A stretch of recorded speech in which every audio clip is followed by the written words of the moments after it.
بسم اللہ الرحمن الرحیم فرمان مصطفیٰ صلی اللہ علیہ وآلہ وسلم تمہارا مجھ پر درود پاک پڑھنا پرصلات کی طریقے میں نور ہوگا۔ صلو علی الحبیب صلی اللہ علیہ محمد صلی اللہ علیہ وسلم۔ 3 سانس میں پانی پینا سنت ہے۔ ہمارا راشد عطاری دعوت اسلامی کا فتویٰ لے کے پیش خدمت ہے۔ ایک بڑا اہم فتویٰ سنیں گے خواتین کے حوالے سے ہے، تو ویڈیو کو آگے شیئر بھی کیا کریں ثواب کی نیت سے، انشاءاللہ ثواب ملتا رہے آپ کو۔ بسم اللہ الرحمن الرحیم۔ سوال: کیا فرماتے ہیں علماء دین و مفتیان شرع متیں اس مسئلے کے بارے میں کہ کیا خواتین حیض اور نفاس کی حالت میں گھر کی حفاظت اور بچوں کی حفاظت کے لیے آیت الکرسی پڑھ کر پھونک سکتی ہے یا نہیں؟ جواب سنتے ہیں جی۔ بسم اللہ الرحمن الرحیم۔ کوشش کریں چینل کو سبسکرائب بھی کریں، ویڈیو کو لائک بھی کیا کریں، اس طرح ہماری حوصلہ افزائی ہوتی ہے اور مزید کام کرنے کو دل کرتا ہے۔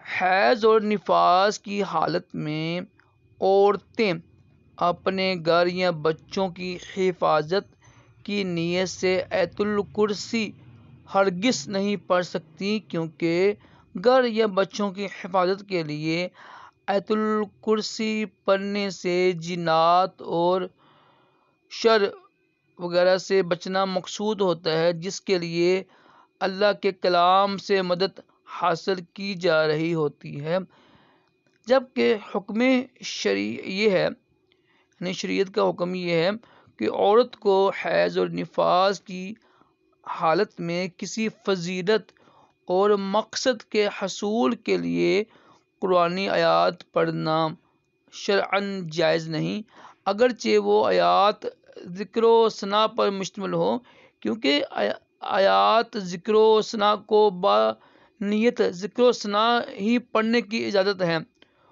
اور خاص مقصد یا کسی فضیلت کا حصول نیت ذکر و ثنا نہیں، لہذا اس کی اجازت نہیں ہے۔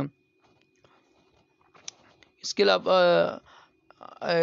وہ آیات جو ذکر و ثنا پر مشتمل ہوں انہیں باغرض عمل یا کسی مقصد کے حصول کے لیے حیض و نفاس کی حالت میں نہیں پڑھ سکتے، جائز نہیں ہے پڑھنا نا، کہ بنیت ثنا نہیں۔